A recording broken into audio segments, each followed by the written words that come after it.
পুনৰ বহিৰাজ্যত মৃত্যু অসমৰ এজন লোকৰ।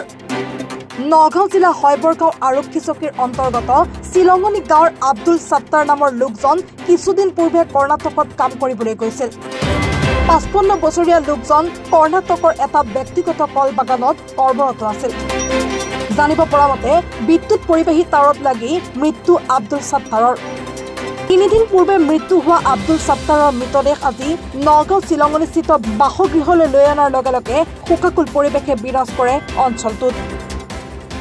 ইয়াত ভোট হৈছিল, ভোটটো আপোনাৰ কিমান তাৰিখে হৈছে, 7 তাৰিখে নেকি, 7 তাৰিখে ইলেকশ্যন হ'ল। ইলেকশ্যন দি ভোটখন দি সি কেৰালা গৈছিল কলবাগানত কাম কৰিবলৈ, আৰু তাত আমাৰ ইয়াৰ মানুহ আছিল, তাত কাম কৰিবলৈ গৈছিল। তাৰপিছত আমি মংগলবাৰে 8টা বজাত গম পালোঁ লাইনৰ শ্বৰ্টত আব্দুল সত্তাৰ ডেথ হৈ গ'ল।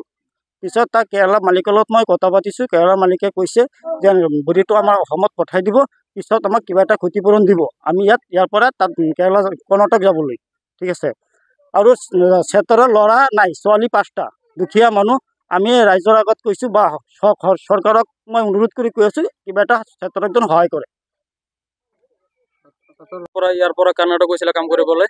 জাগাটোৰ নাম আছিলে উৰিগাল, মাইচুৰ যাৱাৰ মানে আধা ৰাস্তাত।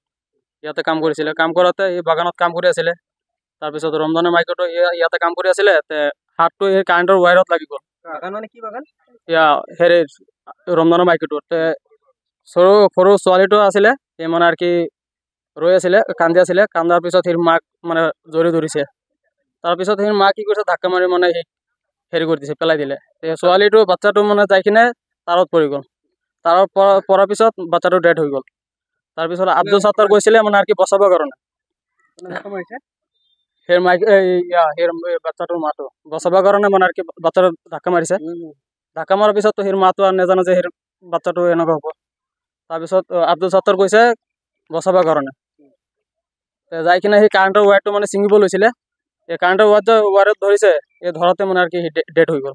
নগাঁৱৰ হৈবৰগাঁৱৰ পৰা ৰূপচান আহমেদৰ ৰিপৰ্ট, এনি ভাৰত 24।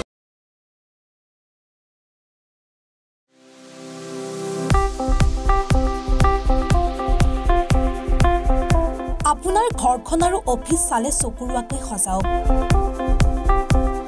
আজি আহক সকলো ধৰণৰ অত্যাধুনিক ফাৰ্নিচাৰৰ বাবে চিটি ফাৰ্নিচাৰ 6 মাইল গুৱাহাটী। আমাৰ ঠিকনা 6 মাইল পাঞ্জাবাৰী ৰোড, পুৰবিতাৰীৰ সন্মুখত, গুৱাহাটী। আমাৰ যোগাযোগ নম্বৰ 9435013969।